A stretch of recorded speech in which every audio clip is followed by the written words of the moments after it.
Another week goes by that Modern and Legacy continue to burn under the weight of indecision from Wizards of the Coast. And it's starting to feel like Nadu and Grief have more similarities to the US presidential candidates in their longevity and their ability to dodge the axe. But I'm no political commentator, I'm only here for the memes, but I do know a good bit of Constructed, and I'm here to talk about the Modern format and a little bit of the goings on in Legacy and how maybe it actually might not be as bad as we think. With some recent tournament results and the overall picture that we have on Nadu after a whole month of the release of Modern Horizons 3, maybe the whole combo situation isn't as bad as we think. Now, of course, this is going to be a topic where we're going to have a whole boatload of opinions, and I want to hear yours down below. For those of you that have been following the challenges, a lot of tournaments that have been happening lately, I want to hear your thoughts on the Modern metagame. And of course, if you want to see more videos like this, you got to leave a like on the video, share it, and of course, let me know what you want to hear from next time. But I think the best way to do this is start with a breakdown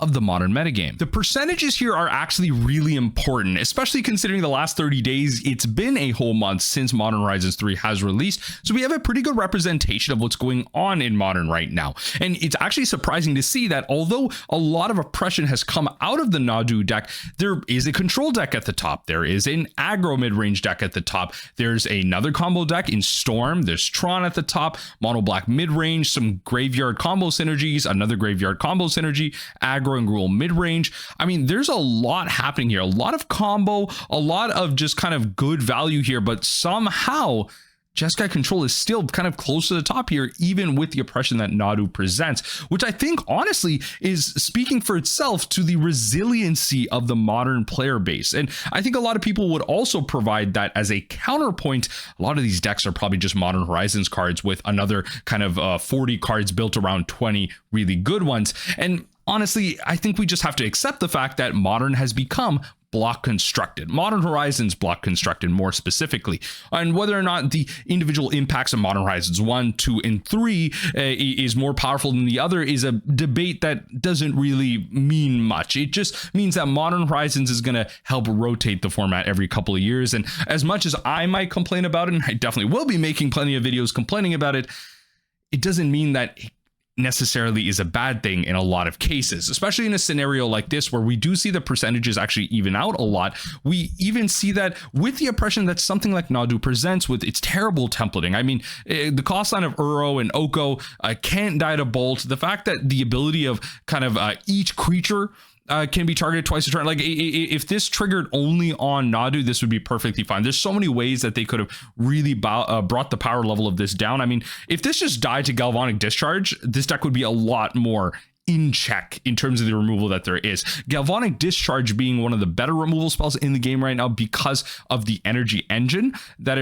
that you can get behind it is one of the reasons why it's good. But if it just died to Bolt or Galvanic Discharge, I feel like this deck would be a lot worse. But it doesn't mean that it's without its oppression. I mean, heck, this past weekend, the MTGO Creator Showdown banned Nadu for the tournament. And I know we talked about this in last week's videos and everything. A lot of other creators have talked about how this is primarily due to promote creativity and deck building and just an overall better viewing experience. And honestly, it worked. The finals, to my knowledge, was actually Boros mid-range and Tron against each other. Decks that we didn't necessarily think would come out on top. We were thinking maybe Jess Sky Control, Boros Energy, sure, maybe something like Nadu coming out as well. But of course, Nadu is banned. So we obviously have that out. So what would a metagame look like if the prison decks of Current, the control decks, the aggro decks all had to come together?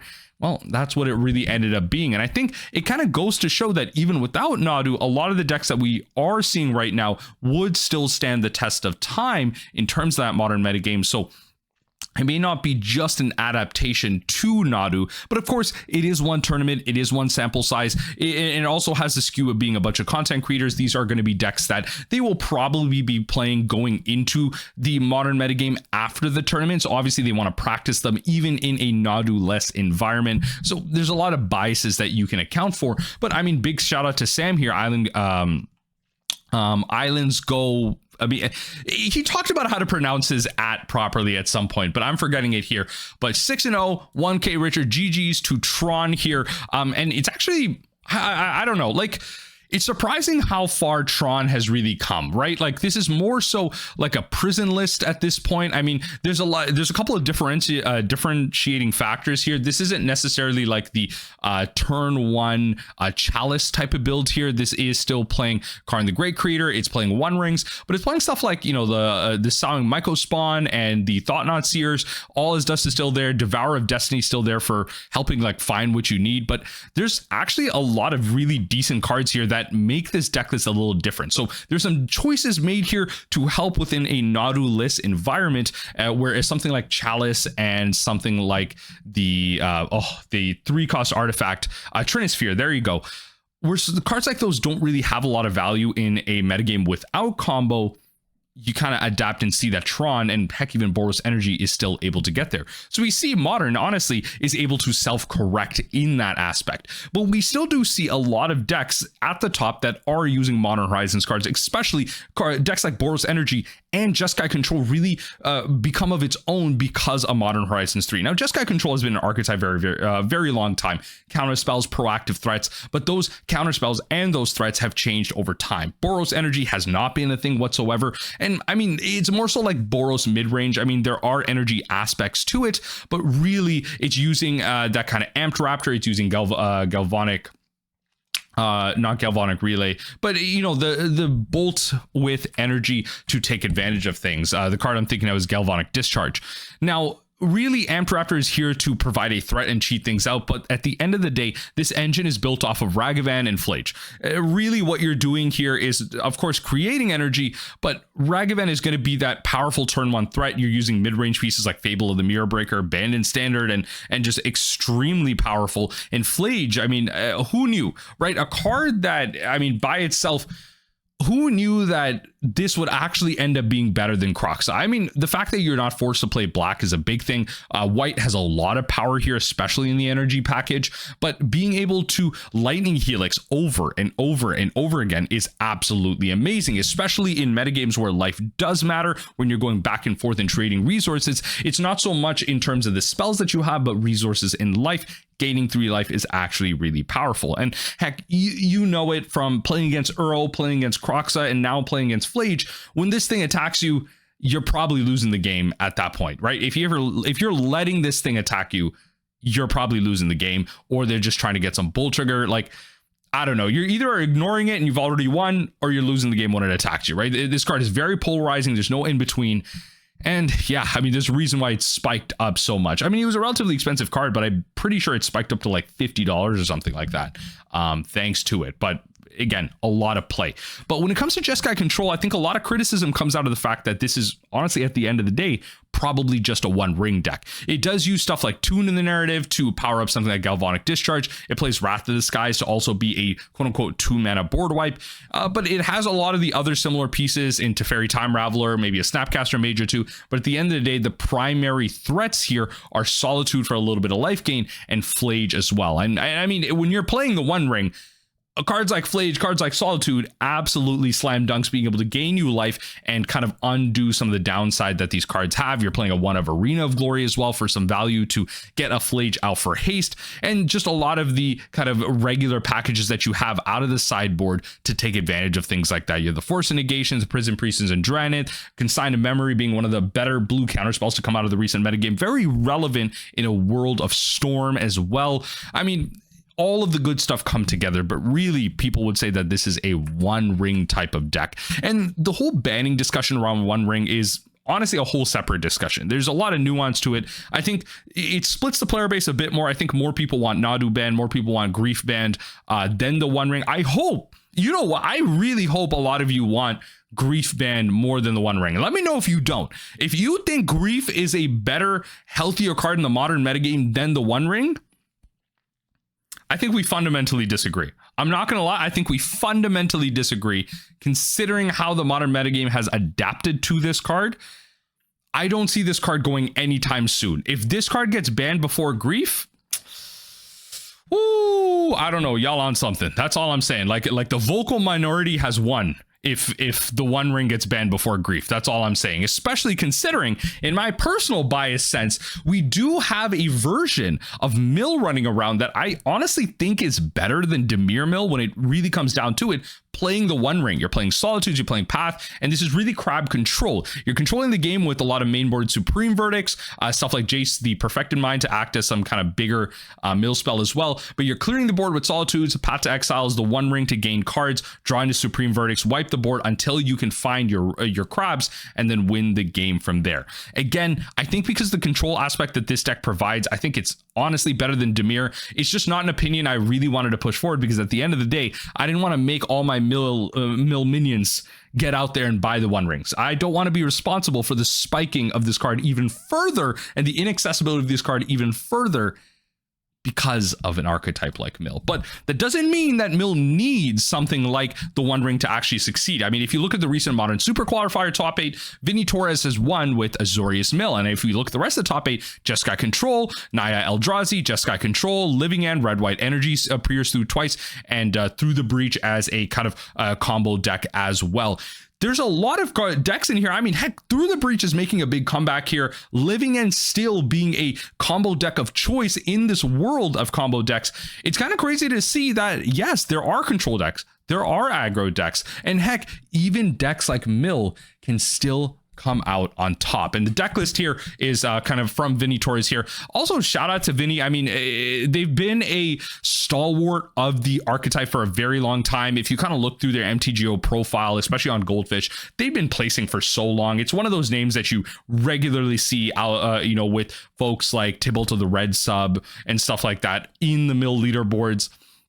So it's no surprise that, kind of they get up there with this win. And there's nothing too crazy happening here other than the fact that there are no Modern Horizons 3 cards other than the reprinting of Island and Plains, two very expensive staples that are currently being abused in the modern metagame. Other than the reprinting of those key cards, no big reprints or staples coming out of Modern Horizons 3 in this current deck list. I mean, heck, if you look at the price tag right here, 450 USD, 78 ticks to play this deck. But who knew Modern Mill could win challenges, 5-0 leagues, and really come out on top on the modern metagame leaderboards here for less than 100 ticks. I mean, if you look at the stocks of Snapcaster Mages, they're actually playing 3 Snapcaster Mages in their main board.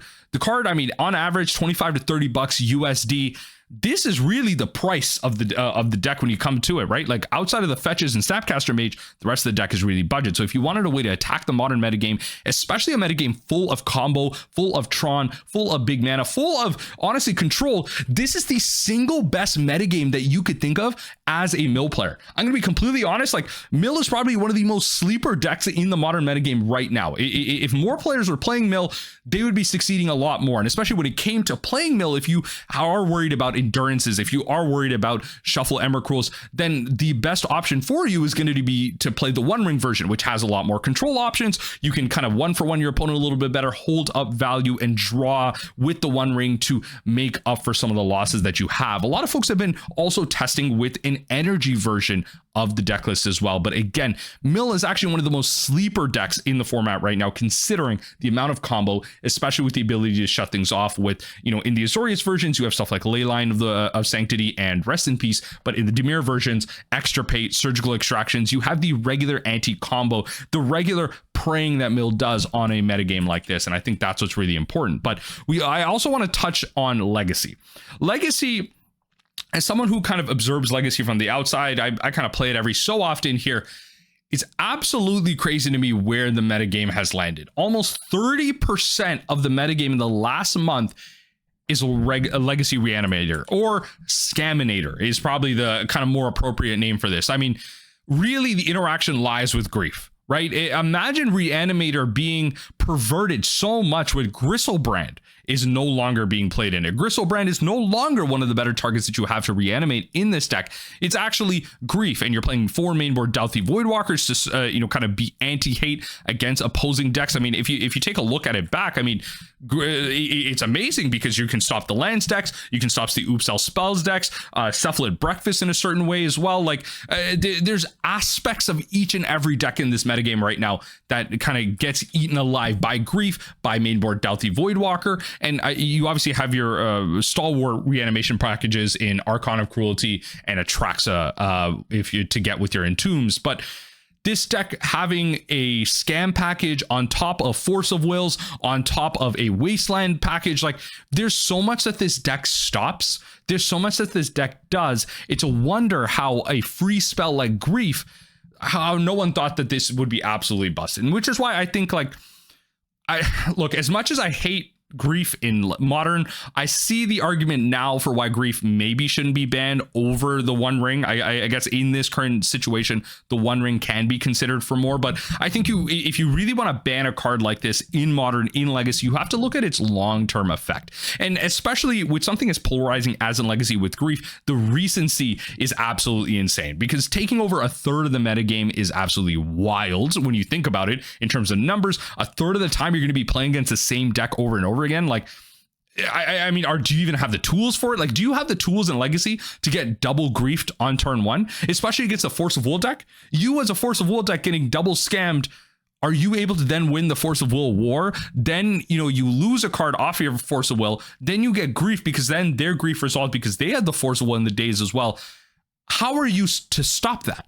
Right? Like, if they go first with double grief, they get to play land, then hold up days. Like, I don't know what you're supposed to do, right? Like, they play land, grief you, tap it for blue, return it for days, then they Force of Will you, and then you get grief scammed. They also have days, and then they use the black that they used to tap for the land to then reanimate the grief. Obviously, that is an absolutely nuts head. That is probably the nut. That is exactly what you want out of any grief scaminator hand. But I'm saying that's a possibility, and it's absolutely insane. Now, when it comes to Modern, I think, again, this is where history takes into kind of effect here. If Nadu gets shifted down in terms of its power level, I just slammed my glasses there. Oh, Lord, that hurt. If Nadu gets slammed down in terms of power level, it doesn't necessarily mean that Living End and Storm are going to come back out to the top. As we saw from Pro Tour Modern Horizons 3, Storm was the type of deck that a lot of people are actually actively ready for. I think, in my opinion, the mono black decks or the Rakdos scam decks are going to come right back up to the top. I'm going to be honest, like I think that these combo decks are just going to get absolutely kaput, right? Like, they're going to get put to the ground with something like Grief, double Grief on turn one. This is the type of play pattern that should not exist in the long term. We should be banning Grief in both Modern and Legacy. The conversation about the One Ring is a nuanced one, I think. And Nadu, although I think fine, if it does get banned, it gets banned. I think in a lot of ways, even that, it feels like it's equalizing itself out. Although, I wouldn't be too mad if it did get banned as well. Right now, I think something should happen, especially in Legacy. In Modern, I think so as well. But it feels like Modern might be self-correcting itself. But let me know what you think in the comment section down below. I think I got a little bit rambly in this video. I don't know where I ultimately land with some of this stuff, but I think it helps to really understand that when you take a step back, then Modern may not be a format where, you know, content creators and your big personality are screaming at the moon, just like I am sometimes in my videos, that it actually can self-correct, that it actually can be better. But there also are a lot of polarizing aspects to a metagame like this. A lot of decks that you feel like aren't fun to play against. A lot of people don't like playing against Tron. A lot of people don't like playing against Combo. A lot of people don't like playing against Titan or Control. Like, a lot of these polarizing matchups. Like, a lot of people just want Jund. A lot of people just want 50-50 Magic. And honestly, a lot of people don't as well. So it really depends on what the vocal minority is talking about, what people are hating on, what people are a fan of. But I mean, at your LGSs, at your local metagames, heck, even in your Modern 5.0 leagues, or not 5.0 leagues, just in your Modern leagues in general, what do you feel like your average experience is as a Modern player? Is it that bad? Is Nadu everywhere? Is Grief everywhere? Or do you feel like there is a relative diversity game to game? When you pop into your LGS for Modern Night, do you feel like you play 3 to 4 very different opponents? Do you feel like in your leagues you play anywhere between 3, 4, 5 different decks at a time? That would probably really inform your decision on whether or not you really should hate this Modern metagame, or whether or not maybe you're letting the opinion of others really kind of bog you down. Now, I would like to change. Maybe you don't. I would really invite you to investigate some of your own findings and your own experience within these games instead of just blindly following something just for the sake of hate. Although I do like me a little bit of rant here and there. You see so on my channel, but I think something should change in Legacy, probably as well in Modern, but maybe Modern is able to self-correct.